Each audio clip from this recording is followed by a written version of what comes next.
allaha u naxariistee waxaa hadda geeridiisa la xaqiijiyey General Morgan oo ka mid ahaa saraakiishii ugu waaweyneed dalkeena Soomaaliya hadda ayaa lagu la xaqiijiyey inuu ku geeriyooday magaalada Nairobi ee dalka Kenya kadib maalmo halkaas ku xanuunsanaa intaan kula wadaagin taariikh nololeedkiisa oo kooban waxa ka codsanaya in marka ugu horeysa u duceyso generaalka ilaahayna uga barido in uu naxariisto sidoo kalena waxa ka codsanaya in YouTube-kayga ku soo biirto waa YouTube cusub gambaleelkana furato muuqaalkana laga saarto halkan waxa ku soo gudbiya wararkii ugu dambeeyay guud ahaan Soomaaliya haddii aan ku bilaabo General Morgan ilaahay ha u naxariistee oo maanta magaalada Nairobi ee dalka Kenya ku geeriyooday waxa uu ku dhashay 1949kii magaalada Qardho ee Puntland ee gobolka Karkar waxa uu ciidamada xoogga dalka Soomaaliyeed ku biiray 1967 isaga oo wax ku soo bartay midowga Soofiyeenta sidoo kalena wasiirka gaashaandhigga ee ugu dambeeyay ayuu ka noqday dawladii Soomaaliya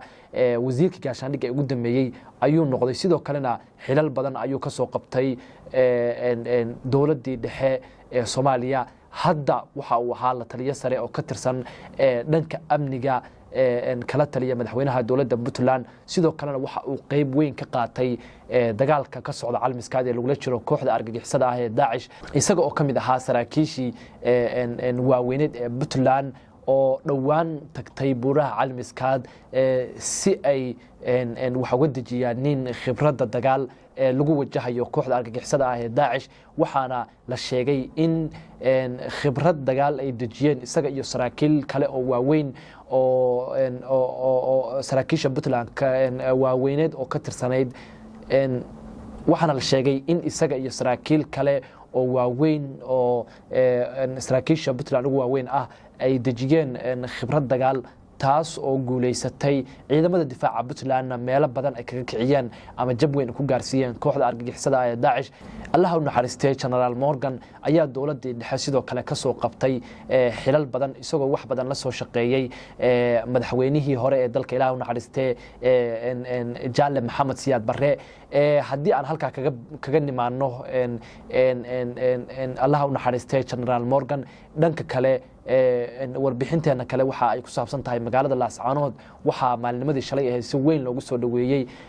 ciidamadii dhawaan laga soo sidaayay magaalada Hargeysa kuwaas oo si ballaaran loogu soo dhaweeyay magaalada Laascaanood xarunta maamulka SSC Khaatumo kadib maalmo ay waqti ku qaadanayeen magaalooyinka Garowe oo si weyn loogu soo dhaweeyay Qardho iyo Boosaaso iyo ilaa Carmo madaxweynaha dawladda Puntland ay la kulmeen waxa si weyn loogu soo dhaweeyay magaalada Laascaanood iyaga oo lagu doonsiiyay hadiyado waaweyn sidoo kalena ciidamadan laga soo sidaayay dhawaan magaalada Laascaanood ee lagu qabtay dagaalkii aan dhahay magaalada Hargeysa laga soo sidaayay laguna qabtay dagaalkii Laascaanood iyo u dhaxeeyay maamulkii Somaliland ayaa lagu doonsiiyay hadiyado waaweyn oo ay kamid yihiin lacago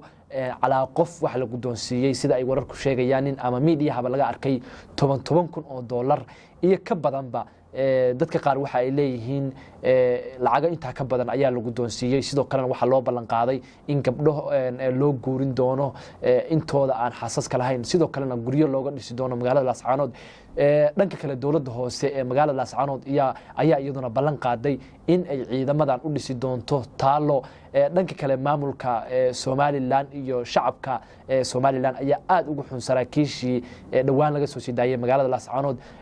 iyagoo leh saraakiishii lagu soo furan lahaa sarkaalka ugu weyn ku xiran magaalada Laascaanood oo lagu magacaabo Faysal Cabdi Bootaan oo ahaa sarkaalkii ugu sareeyay ciidamadii ka dagaalamayay magaalada Laascaanood shacabka magaalada Burco iyo magaalooyinka kale ee Somaliland oo mudaharaadyo waaweyn sameeyay ayaa ku doodaya in saraakiishii lagu soo sideyn lahaa ama lagu furan lahaa Faysal Cabdi Bootaan la sii daayay aadna ay ugu yihiin in madaxweyne Cirra uu soo sii daayo saraakiisha ugu waaweyneed ee laga qabsaday SSC Khaatumo iyo Puntland iyaga oo aan la sii dayn saraakiisha ugu waaweyneed dhanka Somaliland oo ku jiro Faysal Cabdi Bootaan intaas ayaan caawa ku soo gabagabeynaa barnaamijkeennii caawa haddii aad halkan ku cusub tahay waxaan ka codsanayaa inaad YouTube-ka ku soo biirto subscribe dhahdo muuqaalka la iga saarto aad iyo aad baa mahadsantahay